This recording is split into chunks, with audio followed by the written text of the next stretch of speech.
Welcome to the Jank Tank, where we take odd tribes and bizarre strategies and brew them into functional decks. Today in the tank, we're engineering some werewolves. Werewolves were the first commander deck I tried to build, and if you've tried to build it yourself, you'll probably know how that went. It's not a very strong tribe, and it has some pretty glaring weaknesses. Part of the problem falls on leadership. Currently, werewolves only have one legendary creature, and while he is a strong werewolf, he's a terrible leader. He doesn't synergize with other werewolves, and he doesn't defend against the tribe's weaknesses. So we're going to be swapping him out for Atla Palani. That's right, we're hatching some werewolves. Atla is great at getting creatures into play, and most importantly for this build, she gets the deck access to white, which will be incredibly helpful in defending against the tribe's weaknesses.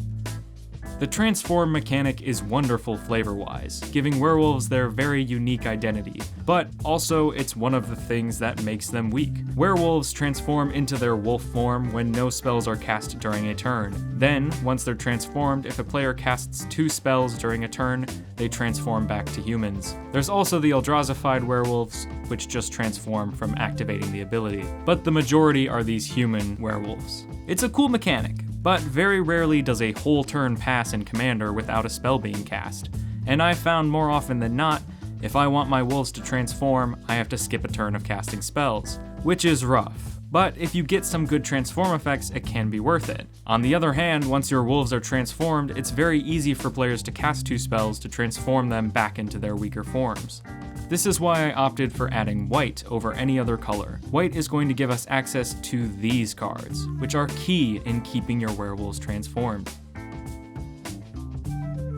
While certainly far from the strongest tribe, when you get enough wolves out, you can stack up some good power, and there are a few werewolves with some pretty strong effects. The other pro is that they are generally pretty low CMC, and if you've got some good card draw, rebuilding a board isn't too difficult if it gets wiped out. Alright, now it's time to get into the build, starting with Commander Essentials. Ashnod's Altar and Goblin Bombardment are going to be the go-to sack outlets for hatching your eggs. If you like combos, you can include Thornbite Staff. With Thornbite Staff equipped, Atla will untap whenever a creature dies. This way, if you have Ashnod's Altar out, you can sacrifice the egg, which will untap Atla, adding 2 colorless mana, allowing you to infinitely activate this ability until you get all of your creatures out onto the battlefield. If you're not into combos, I would opt instead for a piece of protective equipment, such as Darksteel Plate or Whisper Silk Cloak. Let's get into the creatures. In generally good werewolves, we have Afflicted Deserter, Mondranin Shaman, Lambhold Elder, Wolf-Bitten Captive, Scorned Villager and Ulvenwald Captive will help you ramp. Conduit of Storms, while not completely reliable, can also provide some extra mana. Smoldering Werewolf can pick off some tiny targets, or even hatch your eggs in a pinch. Huntmaster of the Fells and Ulrich both have strong effects when they transform either way. Daybreak Ranger can help you deal with opposing creatures. Mayor of Avabrook is a lord for your werewolves that will accrue a lot of value when it can keep transformed. Instigator Gang, Crew and Outlaw, and Breakneck Rider all help strengthen other werewolves' offense abilities, and a transformed Gyre Reach Bandit can really turn the tides in your favor. Hermit of the Natternals, Sage of Ancient Lore, and Duskwatch Recruiter will all help you get some limited card advantage. Now, I try to run as many werewolves as I can, but there were some other misfits that slipped into the group. Nightpack Ambusher was a great boost for the tribe printed in M20. Immerwolf is essential, although it rarely gets to stick around for very long. Silverfur Partisan can help keep your board solid as well as Spirit of the Hunt. The Flash also helps keep your board transformed as you're able to cast it on opponents' turns. In creatures that are wolves and werewolves and even eggs, we have Taurian Mauler, Chameleon Colossus, and Mirror Entity, all having good abilities as well as being able to hatch on death if you have Atla out. Eidolon of Rhetoric is another Rule of Law effect on a body. Scavenging Ooze is great for graveyard removal. Soul of the Harvest is great for creature card draw, as you'll get to draw off of creatures entering from Atla's ability. Finally, we have Eternal Witness and Sun Titan, both for recursion. In enchantments, we're running Rule of Law and Deafening Silence to help keep your werewolves transformed, as well as slowing your opponents down. Rhythm of the Wild is a great Gruul enchantment for helping your creatures hit the board fast or strong. Beastmaster Ascension can give your creatures a giant boost in the late game, and Full Moon's Rise adds a small amount of power with the addition of regeneration, the most confusing mechanic in the game. Additionally, there's Zendikar Resurgent and Guardian Project for card draw.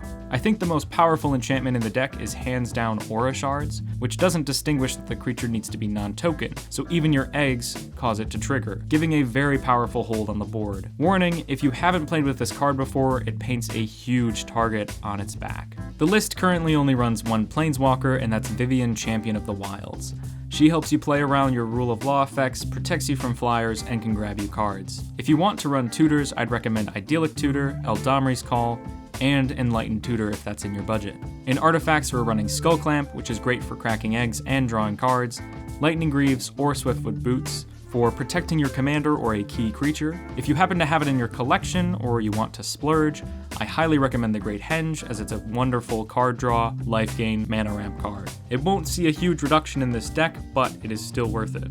We're also running Artifact Ramp, but I will be covering that at the end of the video with the mana base. For protection spells, we have Boros Charm and Heroic Intervention, which thankfully just got reprinted. In removal, we're going to be running Beast Within, Swords to Plowshares, Blasphemous Act, and the surprisingly awesome Winds of Abandon. Now there's just one last card in my list before I get into lands and ramp. That card is Triumph of the Hordes. Now, Infect can be a bit controversial. When played correctly, this card is a game ender. At the very least, if you're casting this spell, you're planning on knocking a player out of the game. Some people dislike Infect, and that is fine. I can understand why. But for the play group that I play with, the extra oomph is needed to help level the playing field.